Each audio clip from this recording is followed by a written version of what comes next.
Hello and welcome to Bollywood. दोस्तों, आपको 80 के दशक की एक्ट्रेस रत्ना पाठक याद है, जिन्हें 1985 से 1998 की टीवी सीरियल इधर उधर से पहचान मिली थी।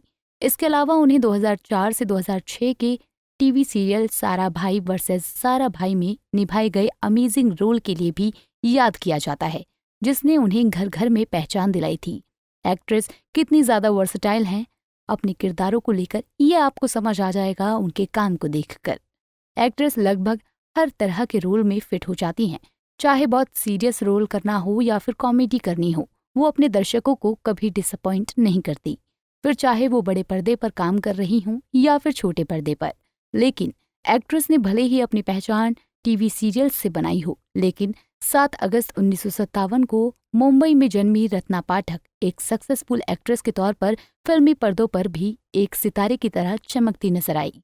एक्ट्रेस में एक्टिंग का ये हुनर जाहिर तौर पर उनकी मां दीना पाठक की वजह से आया, जो कि एक मशहूर एक्ट्रेस थी। ऐसे में ये कहना गलत नहीं होगा कि उन्हें एक्टिंग का हुनर अपनी मां से विरासत में मिला, क्योंकि रत्ना उन चंद एक्ट्रेस में से एक हैं जो एक्ट्रेस नहीं बनना चाहती थी। रत्ना ने एक पायलट या एयर होस्टेस बनने का सपना देखा था। हालांकि किस्मत ने उन्हें एक बेहतरीन एक्ट्रेस के रूप में चुना, लिहाजा एक्ट्रेस ने थिएटर से अपने एक्टिंग को निखारना शुरू किया। समय के साथ उन्होंने एक्टिंग में जो कौशल हासिल किया, उसने उन्हें फिल्मी दुनिया में दौलत और शोहरत दोनों दिलाई। साल 1983 में श्याम बेनेगल की डायरेक्शन में बनी फिल्म मंडी से उन्होंने बड़े पर्दे पर मालती देवी के रोल से अपना पहला डेब्यू किया।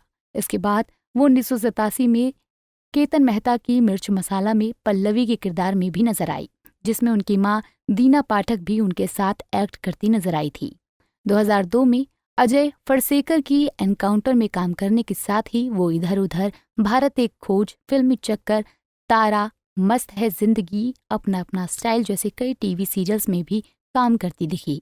इतना ही नहीं, रत्ना ने हिंदी के अलावा कई इंग्लिश मूवीज में भी काम किया, जिसमें वो 1983 की हिट एंड डस्ट में रितु वर्मा का रोल निभाती नजर आई। 1988 में द परफेक्ट मर्डर में वो प्रतिमा घोटे के रोल में नजर आई। 1995 में वो मिस्टर अहमद में अम्मा का रोल एक्ट करती नजर आई और 2011 में द कॉफिन मेकर में वो इसाबेला के रोल में दिखी। बात करें इनकी लव स्टोरी की, तो रत्ना पाठक और उनके हस्बैंड नसीरुद्दीन शाह दोनों ही फिल्मी दुनिया के मशहूर चेहरे हैं। ऐसे में दोनों की लव स्टोरी भी काफी ज्यादा मशहूर है। दोनों की पहली मुलाकात 1975 में थिएटर करते हुए हुई थी। दोनों की नजदीकियां बढ़ने लगी थी। हालांकि उस समय नसीरुद्दीन शाह शादीशुदा थे, लेकिन पत्नी से अलग रह रहे थे। वहीं 7 साल तक साथ रहने के बाद रत्ना ने जब घर में अपने और नसीरुद्दीन शाह के बारे में घर वालों को बताया, तो उनके पिता नाराज हो गए। दोनों ही अलग अलग धर्म से थे। साथ ही नसीर अभिनेत्री से 13 साल बड़े थे, लेकिन कहते हैं ना, इश्क हर दीवार तोड़ने का दम रखता है।